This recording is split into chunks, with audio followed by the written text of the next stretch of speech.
Hello everybody and welcome once again to one of Bromley House Library's Spotlight sessions.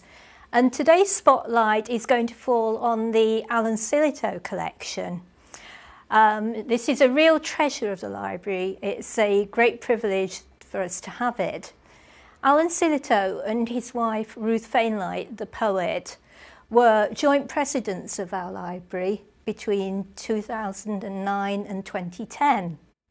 And when Alan passed away, Ruth very generously donated all of these books to the library.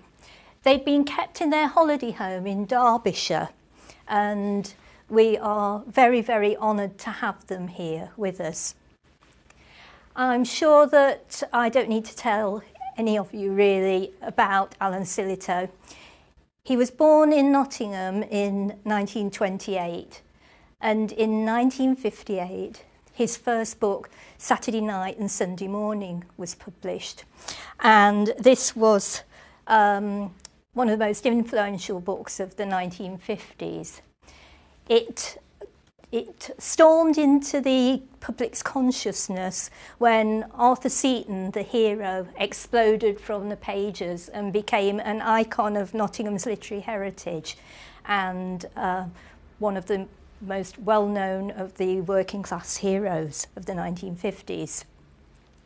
Arthur would go out, and the story tells of his gleefully rowdy escape from the daily grind of his factory work as he went out on Saturday nights through the streets and pubs of Nottingham. And on Sunday mornings, he would recover from the excesses of the night before, of the drinking contests, the illicit affairs, the beatings from irate husbands, and would escape to trout fishing on the canal, where he found some peace of mind. The book retains its power to this day, and it remains the best example of writing about working class life in the 1950s that's ever been written. And today we're going to have a close look at what is a very personal collection. Many of the books have dedications and messages written from friends and family and notes that Alan and Ruth themselves wrote in the flyleaves, and I'll show you many of those as we go through the spotlight. The collection is presented here in the Thoroton room as a library within the library. Alan and Ruth had very wide interests, and so all of the non-fiction subject classifications are here, exactly as they would be in the main library. So their theology books are with the A's, and we go on to the B's with the natural history and philosophy, and travel with the CBs, right through to the ones that are classified with the letter F, which is politics and law and economics. And maps were a recurring passion of Alan's, and we have behind me here in this cupboard an enormous collection of maps, as you can see, shelf after shelf of them.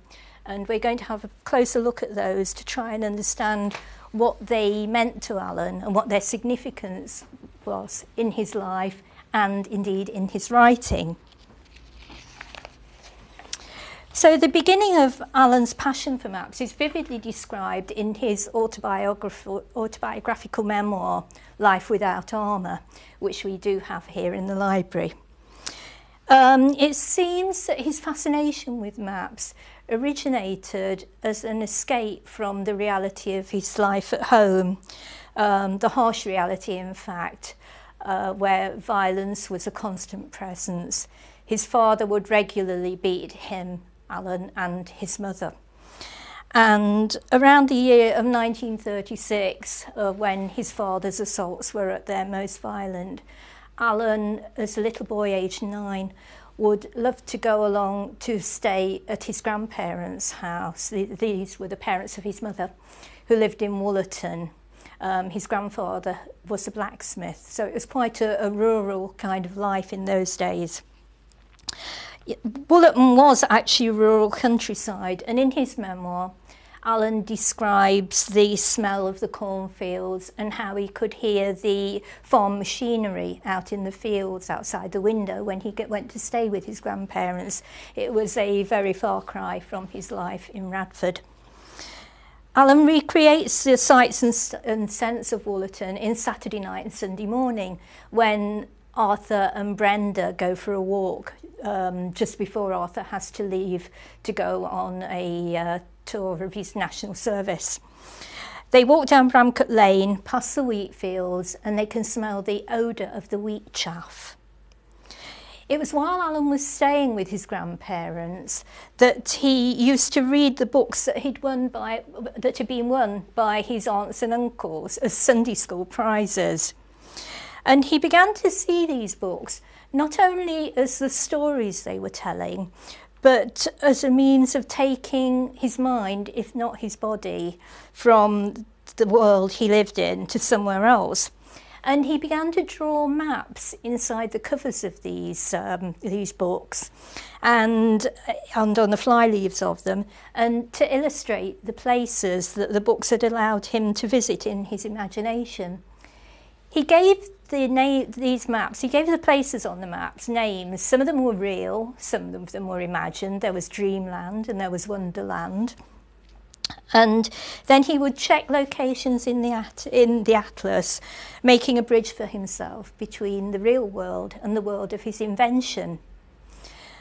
When his grandfather saw these drawings in the books of the imagined lands, he gave Alan 2 Ordnance Survey maps, which he got in his sideboard.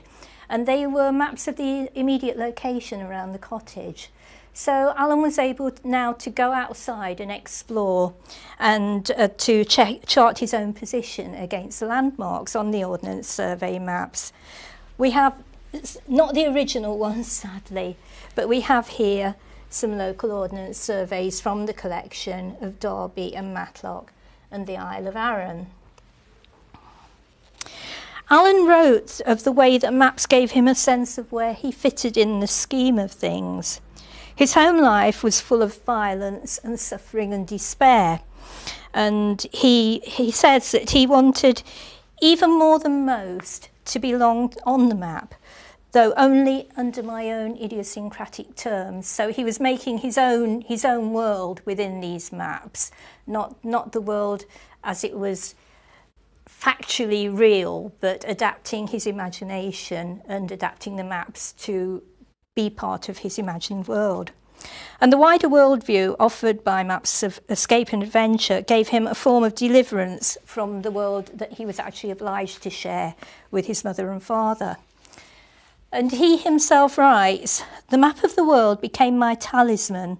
I had to know the whole world if my head at times wasn't to burst from sheer misery." And from the moment that his grandfather gave him the Ordnance Survey maps, he spent much of his time expanding his horizons with his new passion. And when he went back home, he was given what he called a scrag end of wallpaper, which he drew on the back and made his own map of the world. He drew a vertical line for the Greenwich Meridian and a horizontal one for the equator. And then he would mark on the map that he created as many of the British possessions as he could remember with red crayon. Here are a couple of the maps that we've taken from the cupboard, and these actually relate to his experience of being in the RAF. And you can see that on this one, the report on Sardinia, on the cover it says, "This book is invariably to be kept locked up when not in use and is not to be taken outside the ship or establishment for which it is issued without the express permission of the commanding officer." These maps, so they were obviously classified at one time, but the classification seems to have been released. So I think that we are actually allowed to take a look at them. We see that Alan wrote his own name here, and it says that the book was for the use of HM services only. So we'll just have a quick look at this one. and it is actually of Germany. And there's all sorts of plans of bridges and strategic landmarks and places.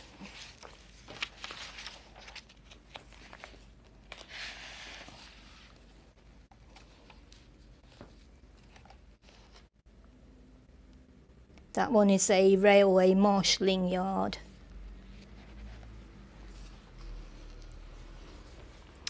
So travel and books about travelling were a natural progression for Alan from his interest in maps, and he recounts how when he was a boy he would go into a travel agency in town and beg, borrow or steal any books and plans and brochures that they had there.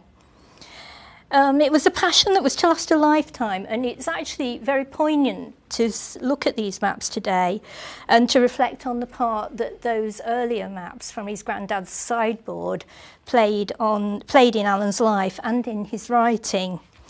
They allowed him to be creative and to expand the scope of what he could see and what he could dream, setting him on the road to becoming a writer. And it's fascinating to see the origins of his writing in this obsession of the little boy who found in maps an ordered world that he was able to make his own.